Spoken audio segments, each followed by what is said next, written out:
Olá, saudações a todos. Eu sou Humberto e hoje nós vamos falar sobre o Espiritismo enquanto discurso filosófico. O Espiritismo é várias coisas, sem dúvida alguma, e nós, nas nossas investigações, que já duram mais de 160 anos, com muitas pessoas competentes investindo esforço nessa tentativa, nessa busca por aclaramento do que seria a natureza do Espiritismo, concluíram que é uma ciência, é uma filosofia, alguns que é uma religião, que é uma mistura dessas três coisas. Hoje nós vamos falar sobre, portanto, um aspecto do espiritismo, que não é um aspecto que esgota ele inteiro, mas é um aspecto fundamental, o aspecto racional do espiritismo, sem o qual nós o descaracterizamos. Esse é um tema, portanto, um pouquinho controverso, porque para alguns pode ser preferível imaginar o espiritismo como uma expressão de fé, ou então algo que deriva dos fenômenos, né, que está assentado ali no chão das evidências. E, por outro lado, desde a sua primeira formulação, né, o Livro dos Espíritos, ele se apresenta como um livro de filosofia, esse livro absolutamente basilar, do qual derivam os outros do próprio Kardec e todos os demais da vastíssima literatura espírita, muito diversificada, faz análise de parábolas, de passagens, às vezes de pequenas frases, sentenças do Evangelho, ou então poemas, romances, e por conta dessa riqueza de estilos literários, pode parecer a muitas pessoas que a natureza do espiritismo não é prioritariamente ou primariamente racional, quando na verdade, mesmo as expressões mais artístico-poéticas, as expressões mais romanceadas da literatura, a literatura de ficção, os livros todos de historiografia do espiritismo, os livros que tratam de fazer a análise das escrituras, buscam sempre a transparência do conceito. Quando nós observamos isso, nós deveria, né, soar um alarme em nós que nos faz perceber a racionalidade que está ali subjacente àquela leitura, mesmo uma leitura do Evangelho, um poema. A gente abre o Parnaso de Além-Túmulo, por exemplo, um sujeito que outrora foi um poeta duro, amargo, como Augusto dos Anjos, apresenta-se ainda, né, muito elegante, né, mais esperançoso e otimista, não de uma maneira sentimentalista, mas de uma maneira a esclarecer, a trazer compreensão e entendimento para a alma do leitor. Então, nós vamos observar aqui, nas grandes expressões, pelo menos, nas expressões mais elevadas do Espiritismo, todas elas trazem a marca de uma estrita racionalidade, uma busca por clareza, por entendimento, por compreensão das questões tratadas. Vocês vão estranhar aqui na minha apresentação, nos meus slides, a foto de Immanuel Kant, o filósofo iluminista por excelência, né, um grande expoente do iluminismo, porque o título é Kardec Iluminista.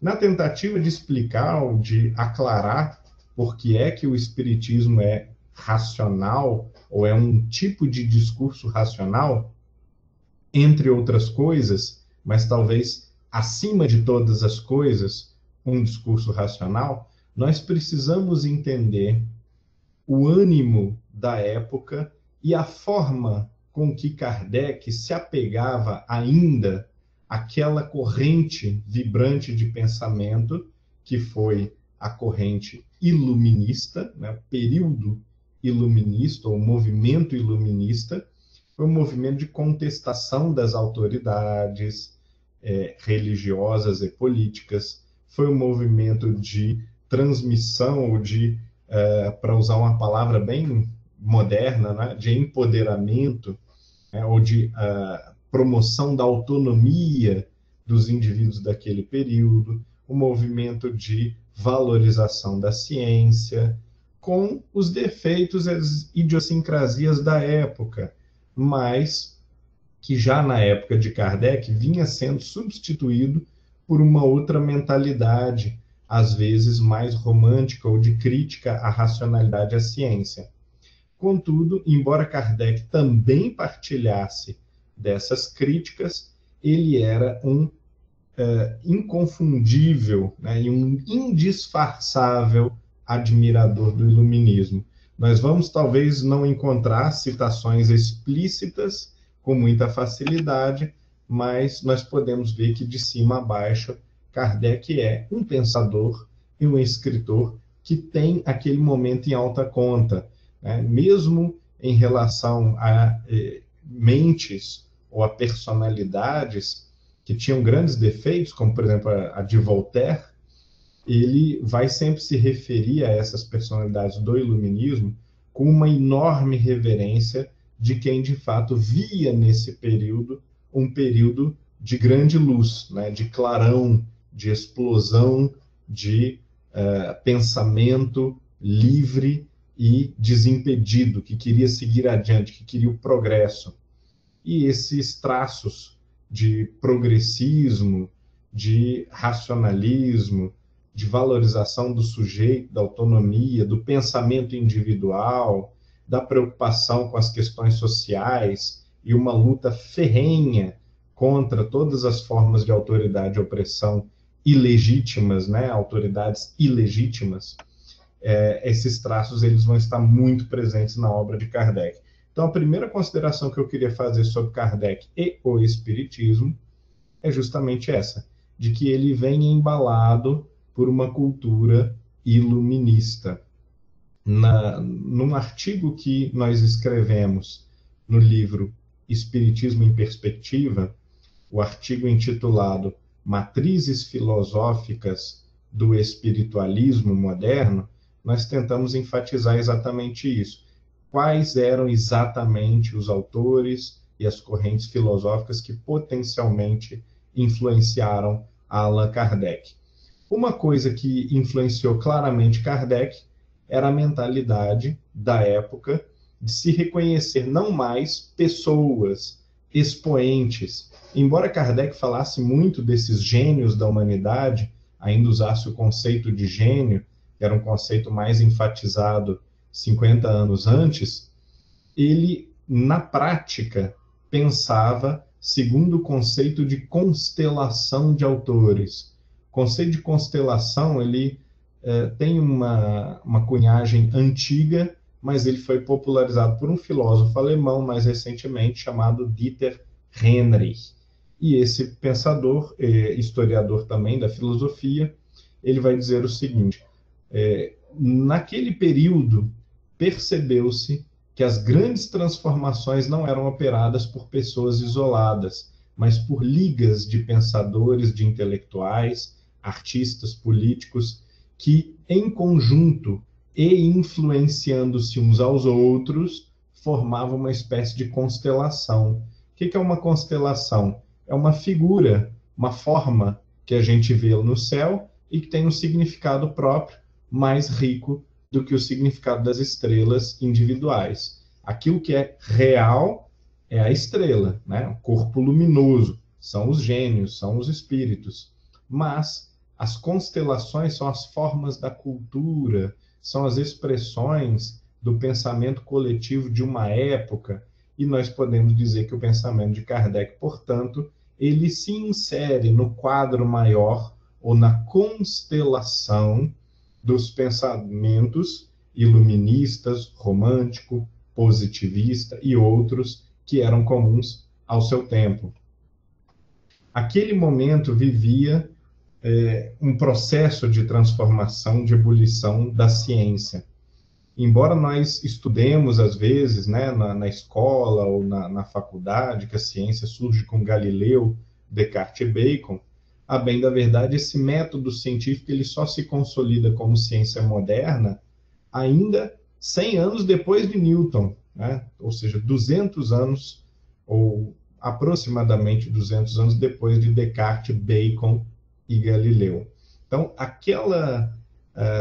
a trajetória de desenvolvimento da ciência é uma trajetória ainda muito filosófica na época do Iluminismo, antes de Kardec, já na época de Kardec mais bem consolidada, mas na época do Iluminismo ela era marcada, essa trajetória de consolidação da ciência, por uma busca de padrões absolutos, né, que faziam referência direta à ideia de Deus, porque afinal de contas, fórmulas, leis, tendências e padrões absolutos, válidos para todos os cantos do universo, sugerem uma quase ordenação inteligente, uniforme para toda a realidade, o que sugere para muitos filósofos, ou para a maioria dos filósofos até esse período, uma causa inteligente.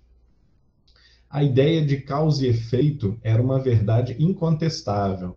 Havia discussão se a causa e efeito era um princípio psicológico que nós aplicávamos ao mundo ao olharmos para as coisas, onde há fumaça, há fogo, ou se era um princípio também da natureza, que nós percebemos na natureza. E, finalmente, na época de Napoleão, né, na época ali em que Kardec estava nascendo, Laplace, um físico matemático francês, vai afirmar que não precisa de Deus mais em seus cálculos. Começa a desenvolver-se na virada, no comecinho do século XIX, a ideia de que talvez a natureza sim contenha leis e padrões absolutos, mas que prescindem da ideia de Deus. A religião, por outro lado, também sofria transformações radicais. Nós víamos na Alemanha o pietismo, mais ou menos o mesmo movimento que na Grã-Bretanha chama-se puritanismo, que é muito mal interpretado. Geralmente esse título se refere na nossa mentalidade equivocada de hoje em dia ao combate à sexualidade ou a uma vida puramente monástica, quando na verdade pietismo e puritanismo tinham muito a ver com a liberdade individual de interpretação das escrituras, de vivência mística individual e não mediada pelas igrejas.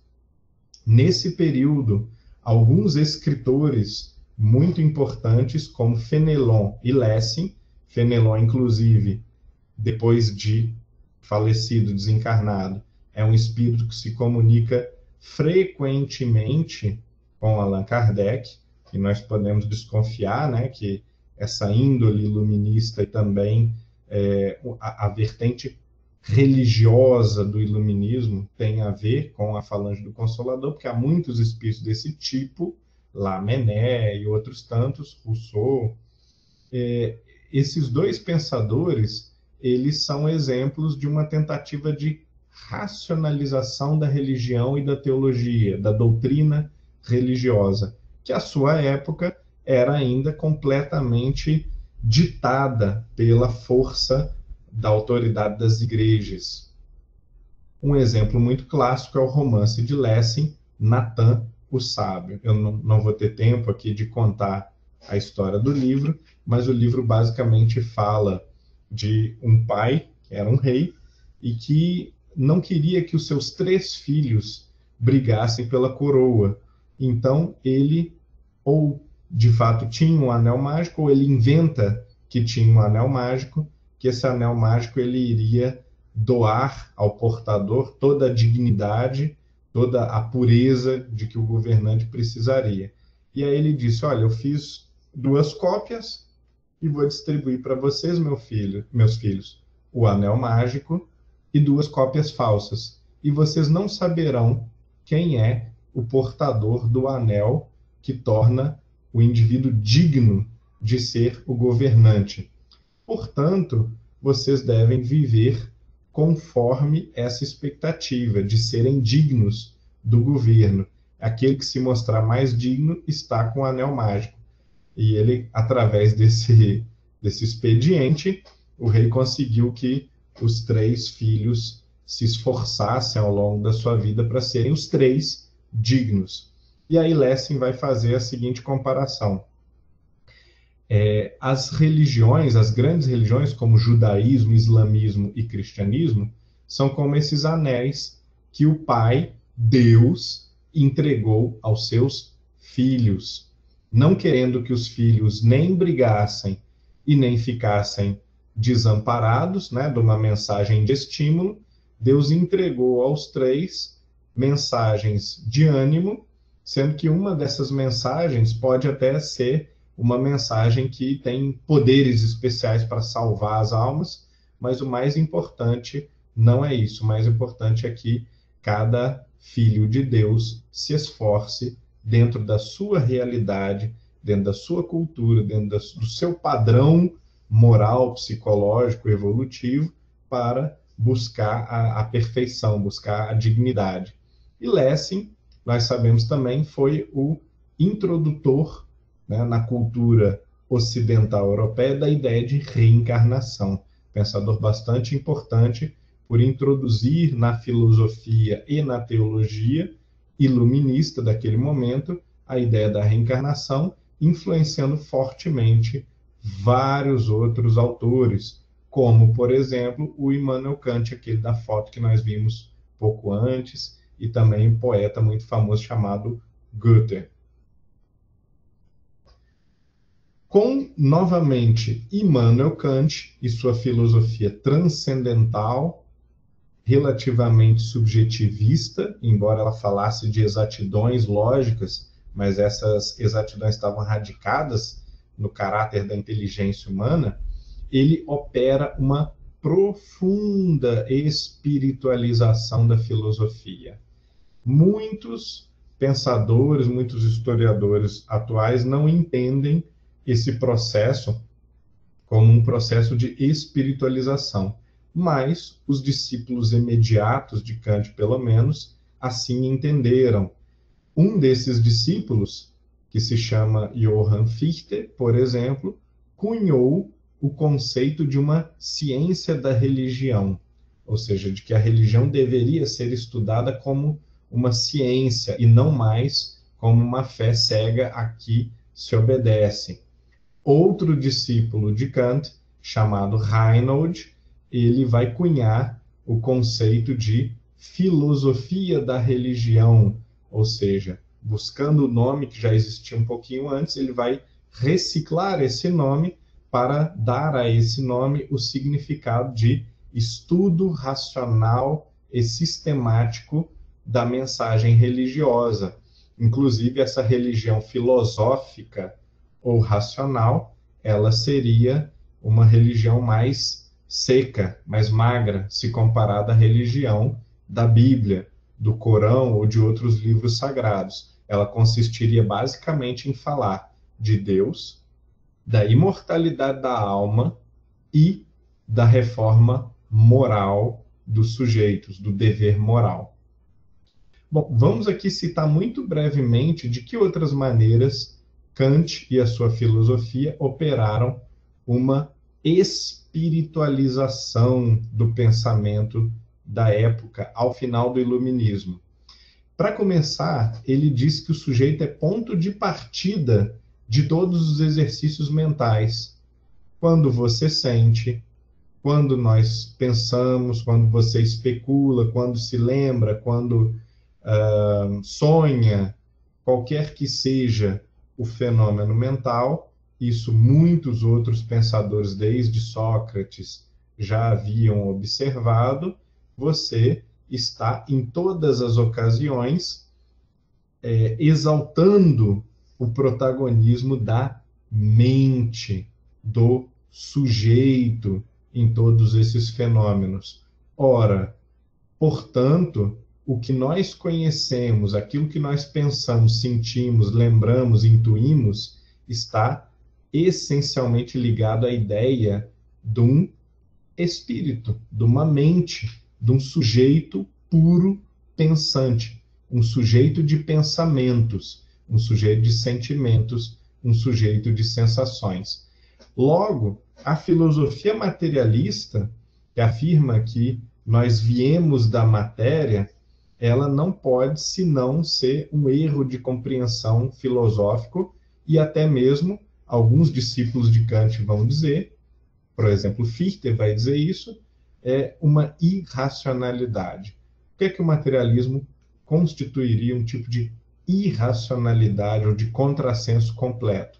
Porque nós descrevemos essa história do surgimento do universo, da matéria que cria a vida, da vida que cria a inteligência por acaso. Toda essa descrição dessa história é um produto da mente humana. São conjuntos de teorias produzidas, né? O conjunto todo é produzido e cada teoria é produzida individualmente pela mente humana. Não há, portanto, nenhuma prova de que existe um mundo fora dos nossos pensamentos e sensações. Não há prova de que existe matéria, mas existe uma prova muito óbvia de que existe o sujeito. Aliás, ao perguntarmos, né, ou aquilo que sequer coloca a pergunta a respeito de uma prova qualquer, é sempre o sujeito.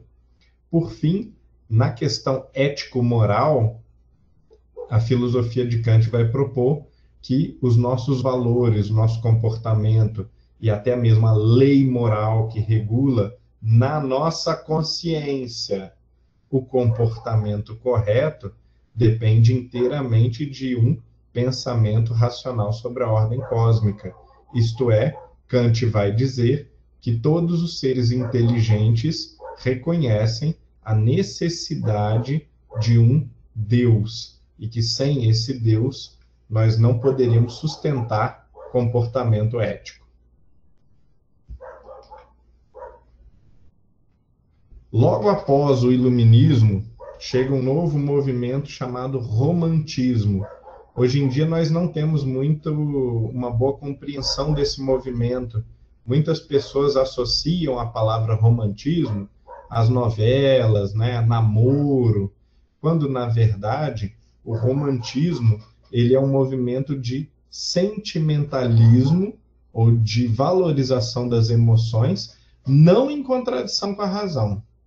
E não negando nem a ciência, nem a lógica, nem a racionalidade, mas observando que o iluminismo não englobava a religião, a arte e outros aspectos fundamentais da vida humana que merecem ser valorizados e analisados. Portanto, o romantismo vai enfatizar esses aspectos anteriormente não enfatizados pelo iluminismo. Não se tratava, portanto, de uma destruição da razão, de uma negação da lógica da ciência, como algumas pessoas pensam, e sim de uma expansão. Era também um resgate do cristianismo e de valores medievais, conforme uma grande autora, que depois desencarnar também da comunicação a Kardec, que é a Madame de Staël. Por fim, o romantismo se caracteriza pelas ideias do infinito, do mistério, ou seja, de que há coisas que a razão humana não consegue ainda compreender, de uma força vital, né, mesmerismo, magnetismo animal, todas essas ideias eram muito afins, né, ao movimento romântico, e, por fim, a ideia da reencarnação. Uma ideia romântica, por exemplo, é de que a natureza é tão grandiosa que o ser humano nela parece uma partícula, uma bactéria, um animalzinho infinitesimal, e que, portanto, a própria grandeza da natureza sugere a ideia de Deus.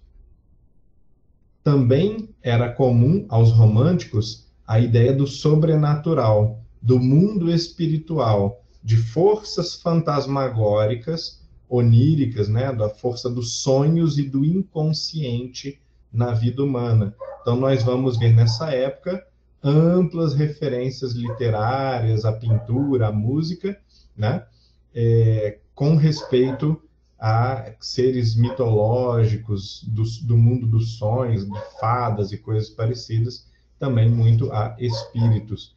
Tudo aquilo que permeia o inconsciente e que, na época, era taxado de sobrenatural. Uma questão fundamental, portanto, é se o positivismo, que é o próximo movimento depois do romantismo, influenciou Kardec ou não. Nós podemos garantir que, até certo ponto, sim, mas quando nós fazemos a pergunta se Kardec era um positivista, a resposta deve ser não. Porque, como nós vimos anteriormente, o romantismo e o iluminismo contêm grandes porções de elementos e princípios que influenciaram Kardec. Pestalozzi, sem dúvida, era um sujeito romântico iluminista, né? O mestre de Kardec. E o próprio Kardec vai evidenciar ideias iluministas e românticas, assim como, sim, algumas ideias positivistas. Portanto, embora a época de Kardec seja uma época de prevalência do positivismo, é errado afirmar, como muitas pessoas afirmam, que Kardec era um positivista, porque ele não compartilha de todas as crenças e princípios do positivismo. Mas de algumas sim. Por exemplo, a ideia de que a observação ela é fundamental, nós devemos partir dos fatos positivos, né? Kardec, inclusive, usa expressões desse tipo, e temos que tirar as conclusões dos fatos e das observações, sem compromisso com crenças, com dogmas e com o que ele chama de sistemas prévios. Ele faz associação de temas religiosos, às vezes com a palavra metafísica. Faz um uso também pejorativo da palavra mística. E por conta desses usos específicos desses termos, nós podemos desconfiar que Kardec tinha também influência do positivismo. Por fim, na época, a palavra metafísica era muito mal vista, extremamente mal vista, ao ponto de chegar a ser não só pejorativo, mas quase um palavrão, do qual fugiam todos os intelectuais da época. Cada um tentava mostrar que as suas ideias eram baseadas puramente em fatos e não em sistemas ou em elementos metafísicos. Bom, nesse sentido, Kardec compra a palavra com o uso da época de uma forma errada e trabalha com essa palavra como mais ou menos um tipo de coisa mística ou religiosa no sentido pejorativo dos termos, e não entende que metafísica, na verdade, é a disciplina que trata dos princípios filosóficos. Portanto, grande parte do que Kardec faz, se não a parte majoritária do que Kardec faz, é metafísica, ou seja, um discurso a respeito dos princípios e dos elementos das causas primárias e de como elas vão afetar ou vão levar consequências práticas para todo o campo do saber da atividade humana. Augusto Comte, que foi o formulador do positivismo, no seu curso de positivismo, nos traz para o palco, né? Ele traz à baila, né? Um confronto entre um passado supostamente morto e um futuro de promessas incomensuráveis. Era típico da época falar do passado como decadente e do futuro como glorioso. Nós não tínhamos ainda conhecido as catástrofes dos totalitarismos políticos, dos holocaustos, né, dos campos de concentração, dos gulags, de todas as coisas realizadas em nome da ciência do progresso por culturas e sistemas políticos ateístas, né, ou antirreligiosos, e, portanto, naquele período de Kardec, era muito comum imaginar que tudo que se referisse ao passado era ruim, obsoleto, mereceria ser rapidamente descartado e superado. Em Kardec, que era um sábio, efetivamente, essa ideia do progresso, ela está moderada. Ele não vai dizer, por exemplo, que as religiões do passado, ou que a filosofia do passado são carentes ou pobres de riquezas. Muito pelo contrário. Ele vai afirmar numerosas vezes que a moral do Espiritismo não é nova, mas é a moral do Cristo, retrabalhada, reinterpretada diante de certas modificações, né, na nossa compreensão, certos fatos da vida presente. Mas, no grosso, em alguns momentos, embora Kardec divirja de Augusto Comte nesse ponto, ele vai soar como sendo um progressista ingênuo, assim como Comte e outros da época, né, Marx e assim por diante.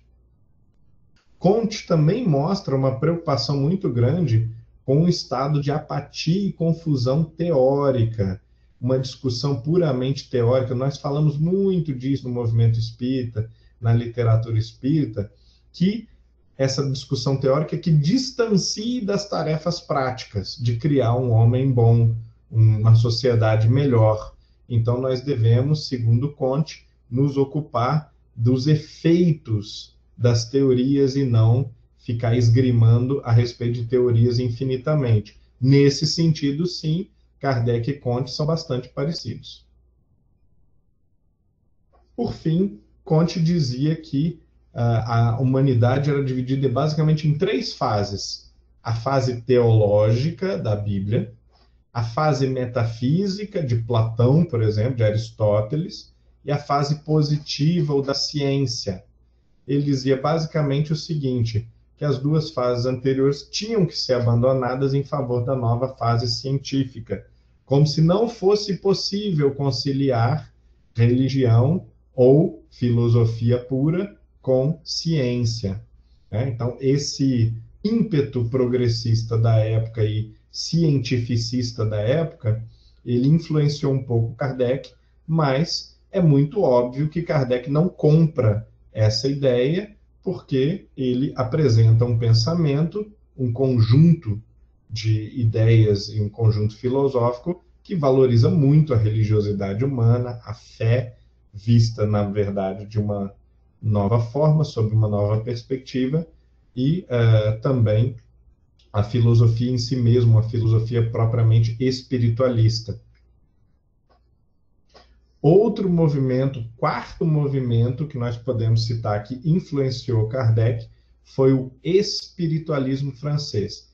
Esse é um nome que muitos historiadores do pensamento desgostam, não simpatizam com esse nome, dão outros nomes, espiritualismo eclético, ou então renovação católica, mas é justo de chamar de espiritualismo francês, particularmente, que ele difere do romantismo alemão, do romantismo britânico, por ser, por um lado, um movimento laico, se distingue do espiritualismo propriamente católico de uma maneira peculiar.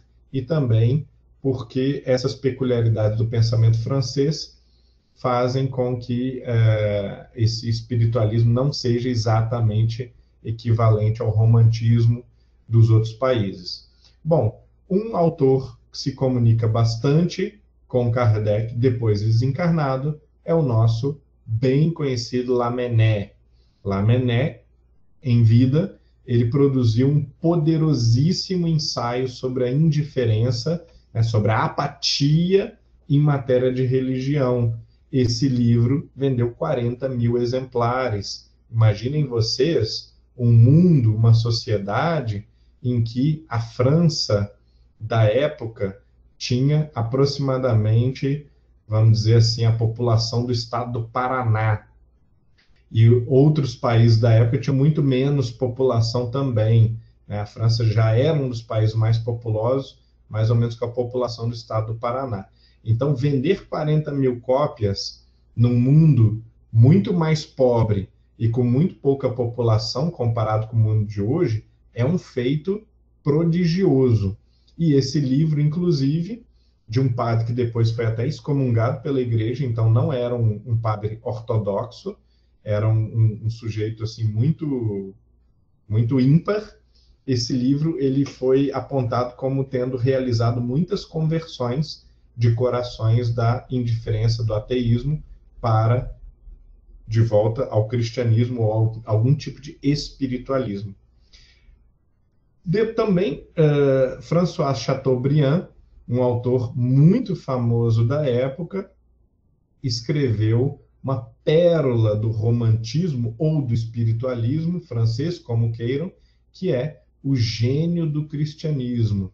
Quer dizer, qual é a índole profunda, psicológica, moral do cristianismo. E esse livro foi extremamente influente também, a gente poderia chamar de um best-seller da época, para a época também com um número gigantesco de cópias vendidas e muito discutido, muito influente por décadas a fio após a sua publicação. Nós podemos afirmar seguramente que as ideias contidas nesses dois livros são ideias que ressoam muito depois no espiritismo cunhado por Allan Kardec. E aí isso nos leva à seguinte pergunta: se esse era o ambiente de Allan Kardec, que tipo de pensador é ele? Quem era o intelectual Allan Kardec? O educador, o pensador, o estudioso dos fenômenos, o sujeito profundamente religioso que gostava de escrever suas orações, né?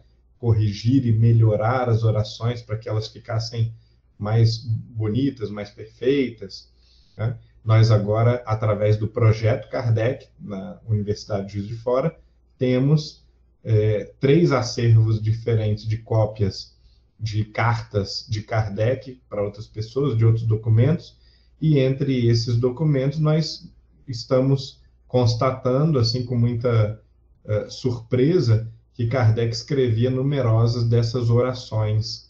Então, esse indivíduo, ele era ao mesmo tempo muitíssimo racional, racionalista, era um indivíduo que era influenciado pelo positivismo da época e estava muito preocupado com os fatos duros, era também um sujeito muito delicado, sentimental e religioso, também em sintonia com o romantismo e com o espiritualismo francês da época.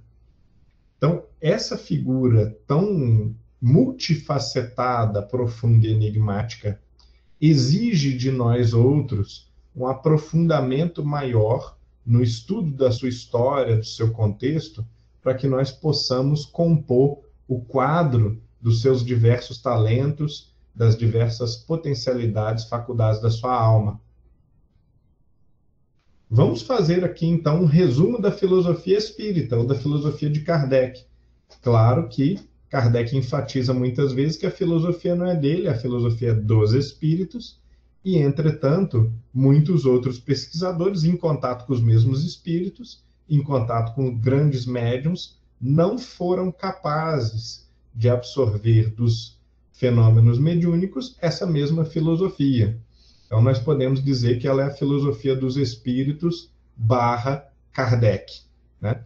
Bom, acima de todos os princípios, princípio de Deus. Deus é o fulcro, ou o ponto fulcral do pensamento de Kardec. Tudo que Kardec trabalha, ele trabalha à luz desse conceito soberano, que é o conceito da inteligência justa, bondosa e infinitamente sábia. Bom, como princípios subordinados, nós podemos citar imortalidade e comunicabilidade, não apenas como fatos constatados pela mediunidade, mas filosoficamente explicados como expressões da misericórdia e do amor de Deus, que permite que os queridos se reencontrem, ou que pelo menos no inconsciente, sem a percepção da mediunidade ostensiva, estejam ali compartilhando dos seus sentimentos. A reencarnação, também não apenas constatada como fato pelos relatos dos espíritos ou por reminiscências, mas como explicação filosófica da justiça de Deus e das consequências do livre-arbítrio humano, aquilo que explica, que acalma o nosso coração diante das assimetrias, das injustiças do mundo, da discrepância entre o talento de alguns, a ignorância de outros, a riqueza e o privilégio de alguns, a miséria e o sofrimento de outros. Leis morais, que são exposições das leis divinas do comportamento, né? Leis morais que refletem a perfeição com que Deus criou o mundo, só que dentro do coração humano, do comportamento humano. Uma ciência né, dos fenômenos, né, como uma exposição de leis perfeitíssimas da natureza dos fenômenos, incluindo os fenômenos mediúnicos. E, por fim, a mediunidade, que é o aspecto, digamos assim, material ou fenomênico dessa comunicação com os espíritos. E uma mediunidade que também vai se revestir sempre no pensamento de Kardec e dos espíritos que com eles se comunicam, de uma preocupação ética. Não é apenas uma faculdade para produzir fenômenos. Uma coisa que salta muito aos olhos, meus amigos, na leitura de Kardec, é a ordem lógica dos tópicos. Abramos, por exemplo, o Evangelho segundo o Espiritismo. Nós vamos descobrir rapidamente que existe uma rigorosíssima ordem lógica dentro da formulação daquele texto. Não é apenas um conjunto ou uma coleção de curiosidades bonitas e emocionantes, né, edificantes sobre o Evangelho, mas é sobretudo um estudo que foi muito pensado, muito bem esquadrinhado pela régua, pelo compasso analítico de Allan Kardec. Por isso, eu estou até enfatizando o Evangelho segundo o Espiritismo, que é o livro que as pessoas acham que é pura emotividade, puro sentimentalismo. Contém isso também, mas, na verdade, o Evangelho segundo o Espiritismo é uma das melhores expressões do racionalismo de Kardec, da forma racional do seu discurso e da ordem lógica que ele impunha aos temas.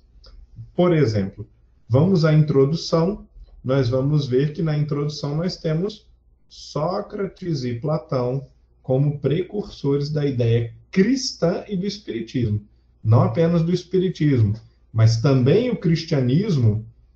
Kardec está revelando aqui na introdução, serão lidos à luz desses dois filósofos, que não são místicos, não são profetas, não são poetas. Então, na introdução, Kardec está nos dando uma imensa dica de que ele vai fazer uma leitura do Evangelho, que é uma leitura filosófica, não é uma leitura primariamente religiosa. E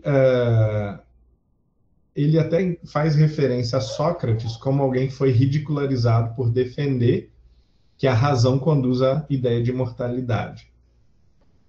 Na discussão sobre a terceira revelação, é dito o seguinte, né, o primeiro capítulo lá do Evangelho, que existe a revelação científica, ou que o Espiritismo difere da revelação de Moisés e de Jesus, por ser a revelação científica, que as outras não eram. Portanto, não é como as demais.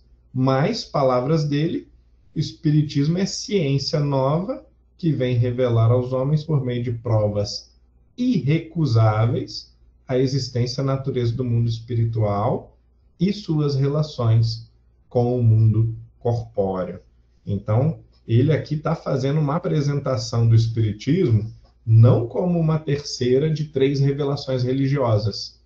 As outras 2 foram religiosas. A de Cristo, diferente da de Moisés, foi mais filosófica, religiosa e filosófica. Agora, a terceira revelação é a revelação científica filosófica e não mais uma revelação apenas religiosa. Ela tem o elemento religioso, que é diferente de dizer que ela é religiosa. Por que ela tem o elemento religioso? Porque, por iniciativa de Deus, por decreto de Deus, os espíritos se manifestaram. Sem isso não haveria espiritismo. Porém, todo o resto é trabalho humano. E é exatamente por isso que aqueles muitos pesquisadores que viam aqueles fenômenos não extraíram desses mesmos fenômenos o espiritismo como Kardec extraiu, como filosofia rigorosa, como filosofia sobre as leis da vida, da consciência, do sentido, do comportamento ético, do destino dos espíritos. Né? Tudo isso Kardec extraiu, diferentemente desses outros espiritualistas, por dar um trato diferenciado, que era um trato científico-filosófico e não apenas um trato religioso ou um trato científico no sentido materialista da palavra. Também havia esses casos. Muitos pesquisadores fizeram análise materialista dos fenômenos, chegaram à conclusão, depois de verem materializações de espíritos, chegaram à conclusão de que, na verdade, talvez não fossem espíritos, fosse projeção da mente do médium, etc. e tal. E depois, no tópico Não Vim Destruir a Lei, Kardec vai falar justamente de uma aliança entre a ciência e a religião. Olha só, ele não fala de uma subordinação da religião à ciência, nem da ciência à religião, mas de uma aliança entre ciência e religião. Ora, por um lado, essa é uma expressão amistosa, apaziguadora. Por outro lado, está subentendido aqui que a religião não aliada à ciência ou em conflito com a ciência ou que contradiz a ciência não é mais aceitável para o homem inteligente dos dias de hoje.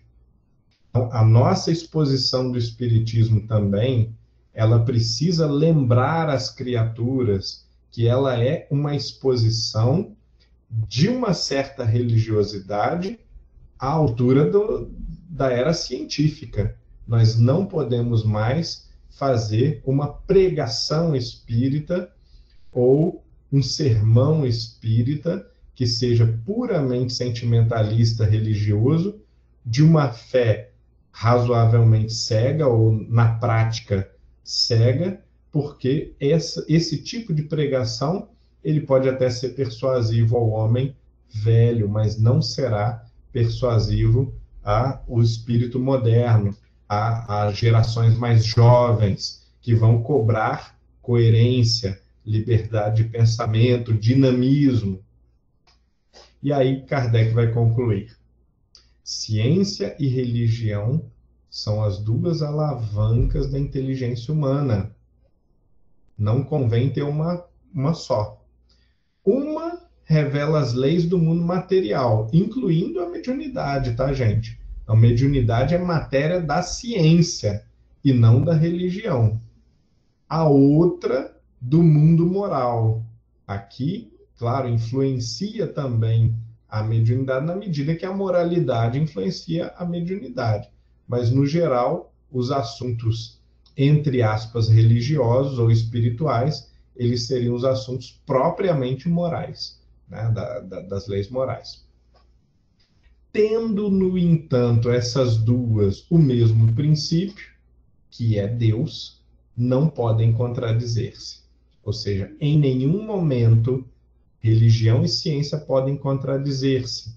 Se a nossa revelação, não importa o nome do médium, o nome do espírito, não importa se o palestrante é bonitinho, simpático, se aquilo que está sendo dito em nome do espiritismo contradiz a lógica, o bom senso ou a ciência, isso deve ser descartado, porque por mais bonito que seja, por mais emocionado que a gente fique, por mais que a gente queira ter essa fé cega, esse aspecto da religião divorciado da ciência, não pertence ao espiritismo.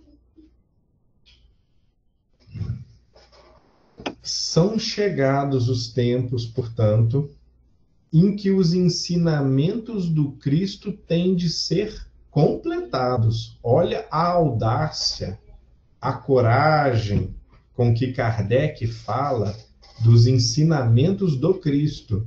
Serão revistos e completados. O véu intencionalmente lançado sobre algumas partes será levantado, ou seja, aquilo que não foi bem dito será melhor dito agora. É isso que ele está falando assim com essa linguagem poética, para não parecer uma coisa desrespeitosa. A ciência, deixando de ser exclusivamente materialista, tem de levar em conta o elemento espiritual, e em que a religião, deixando de ignorar as leis orgânicas e imutáveis da matéria como duas forças que são, apoiando-se uma na outra e marchando combinadas, se prestarão um mútuo concurso. Então, não mais desmentida pela ciência, a religião adquirirá inabalável poder. O que Kardec está dizendo aqui? Que a religião é desmentida pela ciência, muitas vezes ou na maioria das vezes, e que, portanto, ela não tem mais poder sobre a alma moderna, sobre a consciência do homem moderno, mas que, se ela não for mais desmentida pela ciência, essa é a proposta dele, ela terá um poder inabalável, porque estará de acordo com a razão, já se lhe não podendo mais opor a irresistível lógica dos fatos. A força com que Kardec fala é tamanha que nós não absorvemos, passamos o texto um pouco batido e depois nós vamos fazer interpretações rasas, né, do texto. Mas se a gente lê com calma várias vezes, parando, tomando fôlego, a gente vai observando que as ênfases dessas palavras muito fortes que ele escolheu, elas querem dizer alguma coisa, elas querem chacoalhar o leitor, não menos do que isso.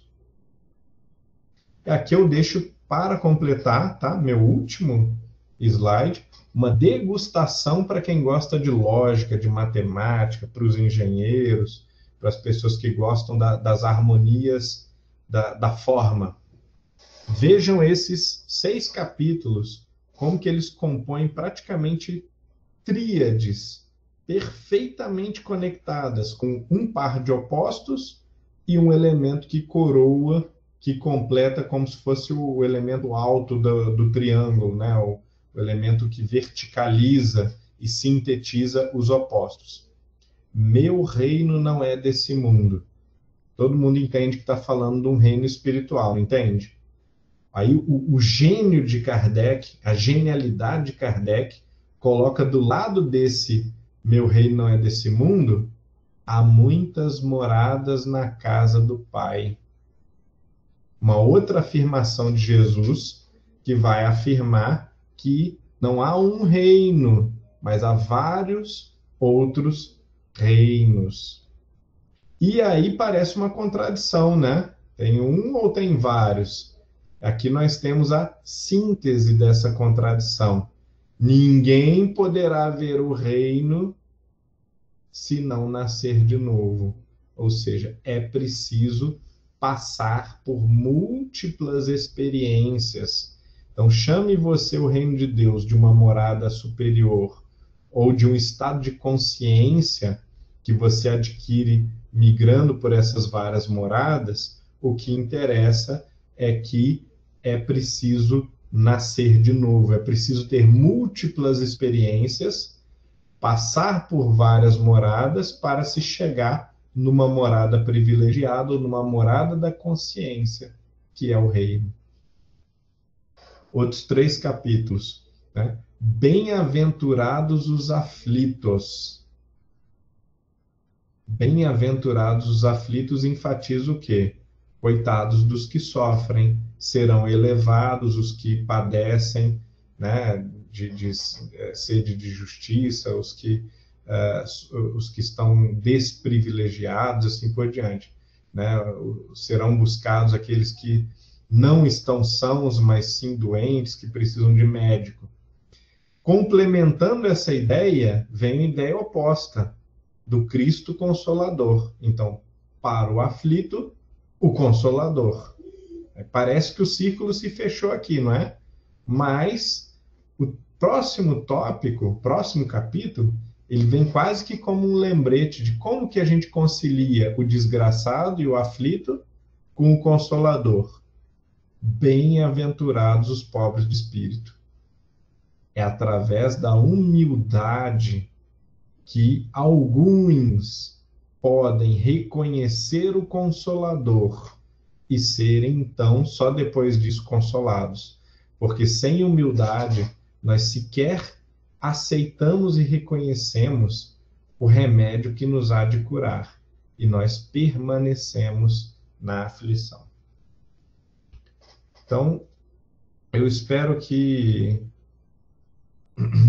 isso tenha ajudado a gente a refletir um pouco a respeito desse caráter racional do discurso espírita e que isso nunca nos afaste do lado sentimental, do lado religioso, da vida e da vibração profunda que a nossa fé, né, produz em nós, no nosso coração, mas que nós entendamos que o Espiritismo dinamiza e potencializa esses mesmos sentimentos, essa mesma fé, através de sólidas convicções, né, de uma persuasão, de uma convicção da consciência que nós adquirimos através dos fatos e da meditação racional.